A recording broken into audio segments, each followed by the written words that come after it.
on ISIS, systems thinking, and the lack of emotional intelligence of the U.S.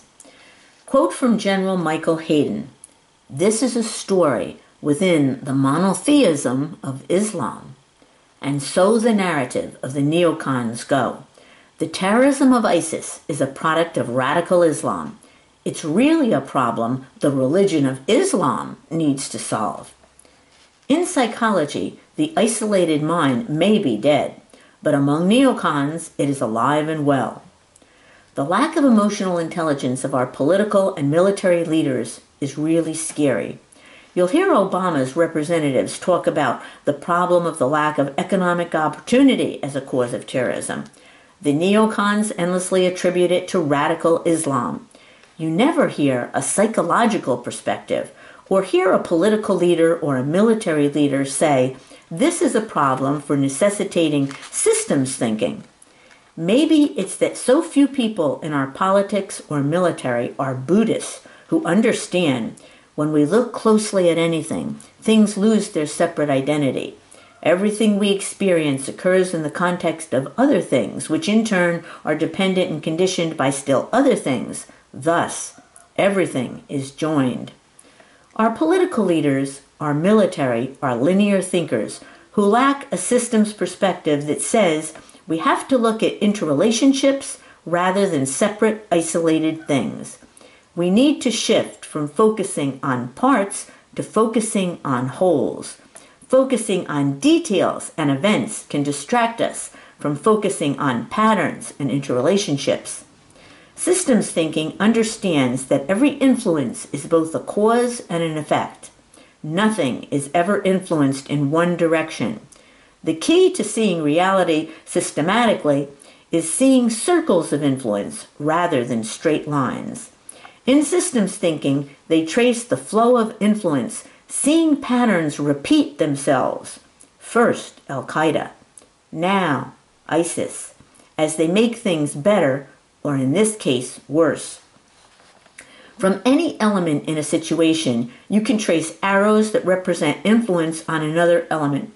Feedback circle diagrams are used to show how structure creates patterns of behavior.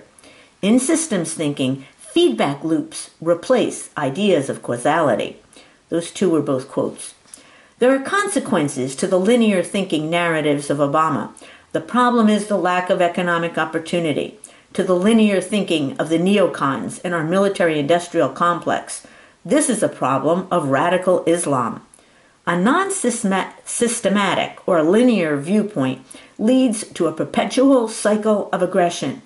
Excuse me. First on Al-Qaeda, now a war on ISIS, and in a few years, a new war on a new group. That should have been first a war on Al-Qaeda, now a war on ISIS, and in a few years, a new war on a new group. This happens when in systems thinking, you shift the burden. When you perpetually treat symptoms instead of the underlying problem. When the underlying problem is too obscure or costly to treat, the linear thinkers in our political class and our military class offer up symptomatic solutions that are short-term at best, as we have seen. The problem is symptomatic solutions often have side effects, create new problems. Weakening the symptomatic response requires a willingness to tell the truth about palliatives and looking for good solutions. When was the last time you heard someone in our government tell the truth to the American people? In systems thinking, they say there are clues to shifting the burden, to treating symptoms instead of underlying causes. One clue is the situation gets worse. First Al-Qaeda, now ISIS. Another clue is a sense of helplessness. If you look in the eyes, listen to the tone of our political leaders or our military leaders, you can see the fear, hear the fear in their eyes and their voices. This war must be carried out into the indefinite future, they say. They are helpless to stop it. The health of the system weakens. The Middle East is worse than ever. What we need to do is to identify the problem symptom, the squeaky wheel that demands attention. Identify the fundamental solutions there will be more than one, and identify the ways the problem will be addressed. It's time to consult with experts in systems thinking. Another thing we never hear in our emotionally intelligent, challenged government is a psychological perspective.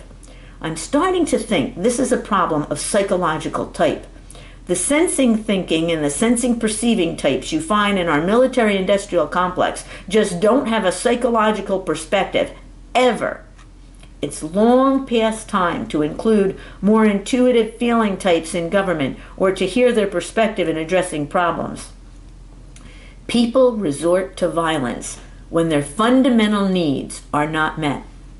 People have a need to be able to affect change in their environment. They have a need for self-esteem and personal significance. Before violence comes self-assertion, being able to stand up for yourself in the face of opposition.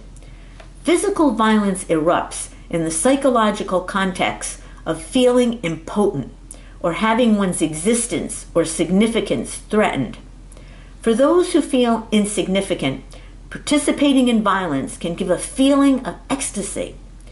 Aggressive and destructive impulses are latent in the heart of every individual. They just require a trigger. The United States may think it is an exceptional nation. It may think it is its role to lead the world. The problem arises when there are not complementary transactions, when the part of the world you want to lead doesn't want to follow, when you make them feel insignificant, impotent, powerless. That's when violence erupts. To end the violence, it isn't just ISIS that has to change. Albert Einstein sums it up best. Without changing our pattern of thought, we will not be able to solve problems created with our current pattern of thought.